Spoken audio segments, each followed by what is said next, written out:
Agora nós vamos entrar na parte de comandos, pessoal. Vocês vão ver que é bem simples a interpretação desses diagramas e até mesmo você fazer a montagem de um projeto de um sistema pneumático, até mesmo eletropneumático. Como eu falei, o que eu quero mesmo que vocês saibam é essa parte de bater o olho no manual de um equipamento e já conseguir diagnosticar como que é o funcionamento da máquina. A montagem lá nas nossas bancadas, vocês vão ver que é muito simples, e até mesmo a montagem industrial, vocês vão ver que é tudo parametrização. Vocês vão ter o componente correto, vão parametrizar lá o curso do atuador e arrumar, digamos, dispositivos que detectam o acionamento, a presença de um elemento ali. Depois é tudo meio que mão na massa mesmo. É fácil, né, digamos. É difícil, não é tão difícil, né? Fácil não é fácil, né, mas não é tão difícil, não. Então, comandos sequenciais. Então, quando a montagem de um circuito pneumático ou hidráulico é complexa, o técnico deve dispor de certos esquemas de comando e sequências, segundo o desenvolvimento das máquinas. Deve representar as sequências dos movimentos de trabalho de comando, de forma que possa ser identificado facilmente. Então, desse modo, caso haja um problema mais complexo, os movimentos serão reconhecidos de forma mais rápida e segura, pois foi escolhida a forma mais apropriada para a apresentação dos movimentos. Além disso, uma representação clara possibilita uma compreensão bem melhor. Então, vamos apresentar as possibilidades de representações mais utilizadas. Comandos sequenciais. Então, considere somente os cilindros A e B. Nessa ideia aqui, nós temos dois cilindros, dois atuadores, A e B no exemplo a seguir. Os pacotes que chegam por uma esteira transportadora de rolos são levantados e empurrados pela haste dos cilindros pneumáticos para outra esteira transportadora. Devido à condição de projeto, a haste do segundo cilindro só poderá retornar após a haste do primeiro cilindro ter retornado. Então, vamos analisar aqui o nosso esquema. Olha só, aqui nós temos o cilindro A, aqui está uma vista na lateral, então aqui na lateral aqui de frente. Então, chegou aqui, bateu aqui nesse, sei lá, talvez uma superfície sólida, ou até mesmo para, não, ou para a esteira, de repente a lógica de comando aqui está vinculado com a esteira. Chegou essa caixa aqui, já vai parar. Então parou essas três caixas, mas aqui teve um sensor que diagnosticou e para essa esteira. Então aqui que é o ponto de entrada, pessoal. Esse atuador A é esse cara aqui. Então avançou, o atuador B diagnosticou que chegou ao final do curso, o atuador B aciona, remove aqui da esteira, dessa plataforma aqui, o atuador B retorna, assim que retornar o atuador B, só retorna um A. Deixa eu ver qual que é essa lógica. Deixa eu ver aqui. O segundo cilindro só poderá retornar após a haste do primeiro ter retornado. Então, ó, isso aqui eu já tinha falado errado. Mas vai da lógica de programação, a lógica de funcionamento do sistema. Então, o atuador A avança, B avança. Quando chegou ao final do curso aqui, o B, o A retorna. Quando chegou ao final do curso do A, daí vai retornar o B. Então, vai manter esse ciclo. A mais, B mais, A menos, B menos. A avança, B avança. A retorna, B retorna. Então, ó, tem um outro atuador aqui que poderia complementar ainda mais essa situação prática. Ó. Percebo que tem uma unidade de remoção e empilhamento. Quando esse atuador aqui estiver recuado, pessoal, olha só, tem essa articulação aqui. Então, ele vai articular e esse cara aqui vai fazer esse trajeto que ainda está a linha tracejada. Então, como que é a posição dele antes de ser acionado? Então, essa haste em L, ela é elevada aqui. Então, o atuador A levou, o atuador B avançou por essa haste aqui, retorna o D, daí poderia retornar o A e depois retornar o B. Então dá para fazer A mais, B mais, A menos, B menos, D menos e A mais, D mais. Então esse cara aqui sempre ficaria normalmente recuado, pessoal. Esse atuador D. Então tem, ó, percebo que tem aqui no jumelo aqui tem umas articulações. Então, se ele tiver recuado, esse L aqui ele vai estar elevado. Depois de acionado, quando retornou o B, daí ele remove aqui, digamos, ele avança para cima para remover aqui o empilhamento dessas caixas. Então, aqui uma possível aplicação desses atuadores. Mas no slide que é anterior, da onde que eu peguei a fonte, é só para considerar o atuador A e B, né? Então, A mais, B mais, A menos e B menos. Seria a nossa, o princípio de funcionamento desses atuadores, né? A avança, B avança, A retorna, B retorna. Então, os movimentos podem ser representados de diversas formas, sempre de maneira clara e segura, de modo a permitir sua identificação. Então, sequência cronológica. A asa do cilindro A avança e eleva o pacote. A asa do cilindro B avança e empurra o pacote para a esteira 2. A asa do cilindro A retorna à sua posição inicial e a asa do cilindro B retorna à sua posição inicial. Então, A mais, B mais, A menos, B menos. A anotação de forma de quadro. Então, no quadro abaixo está representado essa anotação. Movimento 1, cilindro A avança enquanto o cilindro B fica parado. Movimento 2, cilindro A fica parado enquanto o cilindro B avança. Movimento 3, cilindro A recua sua posição inicial enquanto o cilindro B fica parado. No quarto movimento, quando o cilindro A ficar parado, chegar à sua posição inicial, vai recuar o cilindro B. Então, ambos mantêm essa sequência: A mais, B mais, A menos, B menos. Indicação vetorial, então avanço e retorno. Então, A avança, B avança. A retorna, B retorna. Então, seguindo essa condição. Indicação algébrica, avanço mais, retorno menos. Então, isso aqui nós vamos usar bastante, pessoal. Isso aqui que eu acho mais interessante.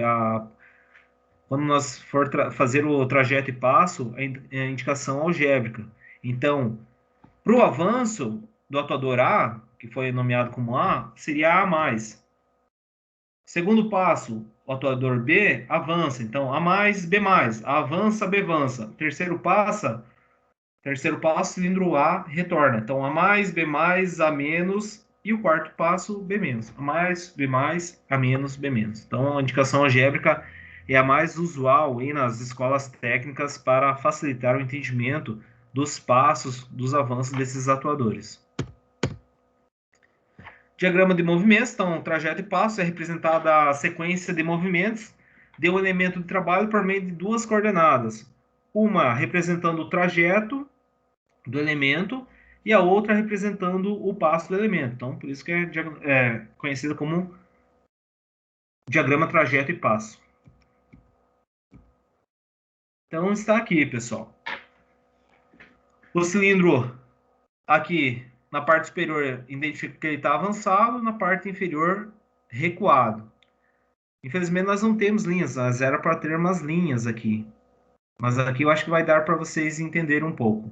Então, ó, enquanto o cilindro A avançou aqui, partiu, avançou, quando ele chegou ao final do curso aqui, olha o que o atuador B ficou em repouso. Então, qual que é o outro passo, pessoal? Quando chegou ao final do curso, o A fica em repouso até que o atuador que estava em repouso avança. Então, A mais, B mais. Quando o B chegou ao final do curso, o atuador A vai voltar à sua posição inicial, ó, no zero. Então, quando ele chegou ao final do curso, o atuador B retorna. Então, está avançado, retorna. Então, A mais, B mais, A menos, B menos. Então, esse aqui é o diagrama trajeto e passo.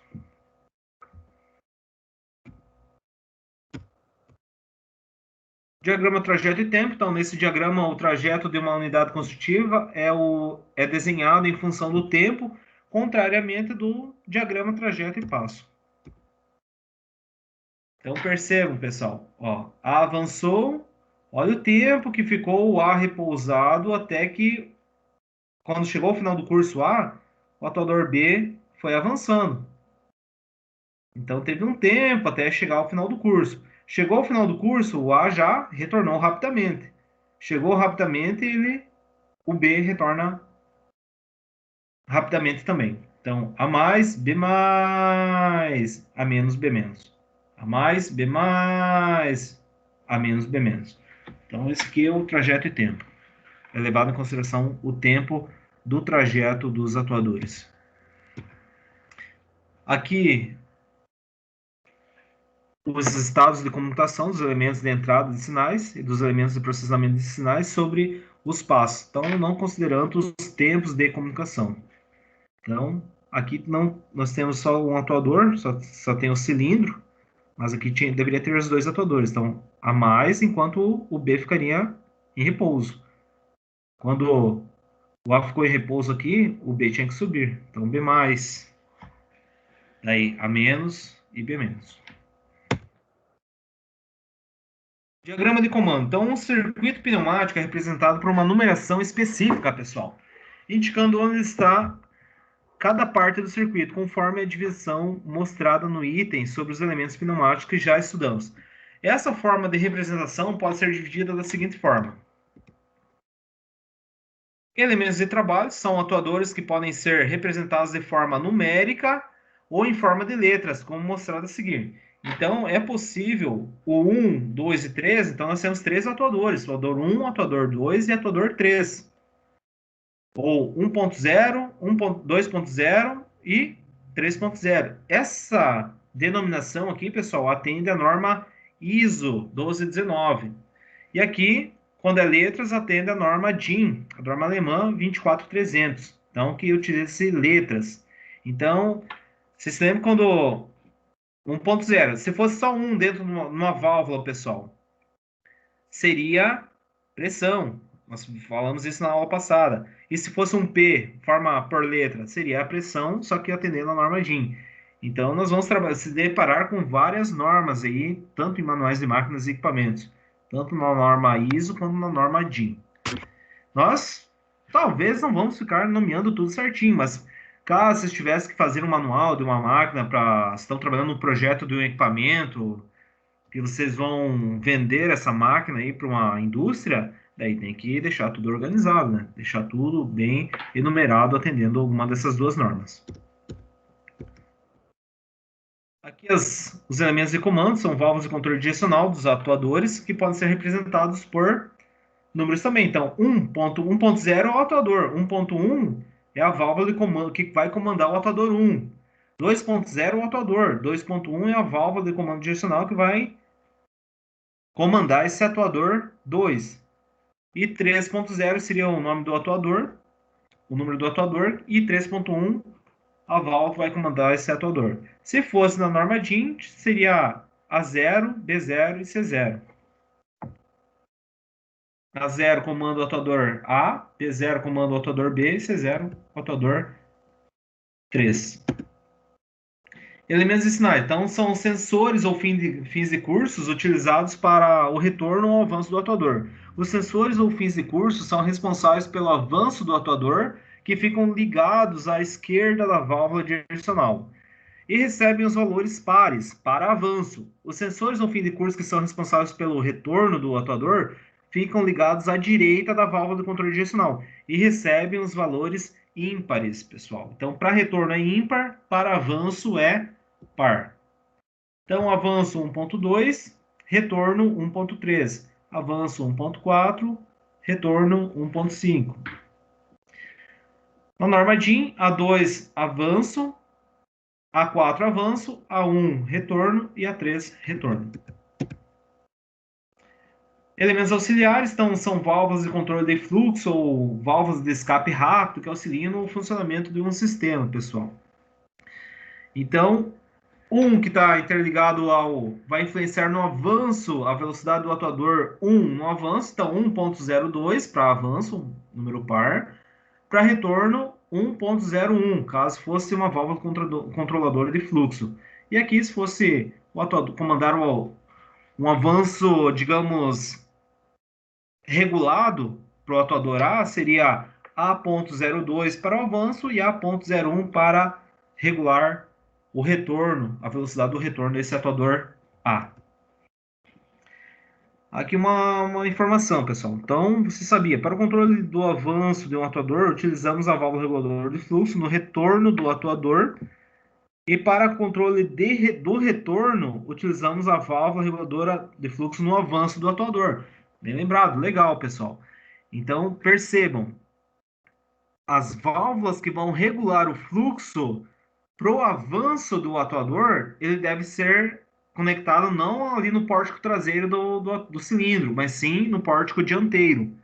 E se vai ter que regular o avanço no retorno do atuador, não vai ter que pôr no pórtico dianteiro, mas sim lá no pórtico traseiro do cilindro, do atuador. Então, os métodos de regulagem, meter in e meter out, na entrada e saída. Elementos de processamento de sinais. Então, são válvulas alternadoras, as válvulas de simultaneidade, os temporizadores, os contadores, e sua numeração vem após a numeração dos elementos de comando, sendo que os responsáveis pelo avanço, ligados à válvula à esquerda da válvula direcional, recebem valores pares, e os responsáveis pelo retorno, ligados à direita, e recebem os números ímpares. Então, avanço 1.6, retorno 1.7. Avanço por letras. A 0.4, retorno a 0.3. Então tem que pôr esse ímpar aqui para retorno e par para o avanço. Mas olha só, pessoal, eu já vou deixar ali de antemão, caso nós venha trabalhar com essas duas normas, eu gosto mais da norma ISO. Então, a norma que é o atuador, digamos, numérico. Então, atuador 1, atuador 2, atuador 3. Mas para fazer o trajeto e passo, eu gosto de utilizar as letras. Então, atuador A mais avançado, atuador A menos recuado. Então, nós vamos mesclar essas duas informações. Mas para a inserção de talvez esses números aí para identificar a funcionalidade dos componentes no diagrama, a ISO vai sobressair a norma DIN. Então, olha só, pessoal, duas condições. Os elementos de trabalho, aqui norma ISO 1.0. Norma DIN é o A. Ó, 1.0, identificando que é um atuador, e A, que tem um atuador A. A válvula de controle direcional, A0, e a válvula de controle direcional, 1.1. Aqui já não está certo, pessoal. Então, 1 aqui seria P para DIN, aqui aqui onde está o cursor do mouse, e aqui o 3 e 5 são escape, seriam Y e Z. Então, ó, por isso que a DIN aqui já fica mais certo com o que vocês vão se deparar mais na indústria. 1 é pressão, 2 e 4 é utilização, o piloto aqui seria 12, o piloto aqui seria 14, o 3 e escape são ímpares. Aqui os elementos de processamento de sinais, aqui uma válvula E e uma válvula OU. Então, para o avanço 1.6, para o retorno desse atuador 1.7. Os elementos de sinais, ali poderiam ser os fim de curso ou até mesmo os botões de início. Pro avanço, olha só, esses dois botões aqui para o avanço, 1.2 e 1.4, está vinculado a uma válvula E 1.6. Então, tem que estar esses dois pressionados para comutar essa válvula de controle direcional. E para o retorno, pessoal, olha só, nós temos 1.5. Então, se eu quiser retornar esse atuador, ó, 1.3 aqui, que é o nosso fim de curso, só que não está nomeado aqui. Aqui está, ó, A3. Mas 1.3 que, quando bater nesse fim de curso aqui, ou se eu der um pulso nessa botoeira, então por isso tem a válvula ou, eu retorno o atuador. Então posso avançar, antes de completar o ciclo, eu posso bater nessa botoeira para voltar mais rapidamente. Ou espero ele voltar automaticamente se bater nesse fim de curso que está 1.3. Só que aqui também tem alguns erros aí nessas informações aqui, pessoal, desses diagramas.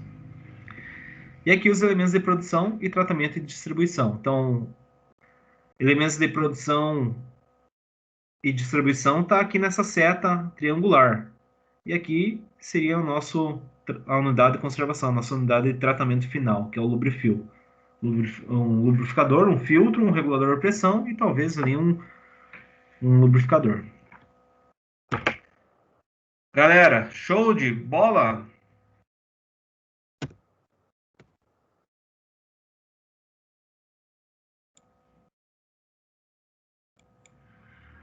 Final foi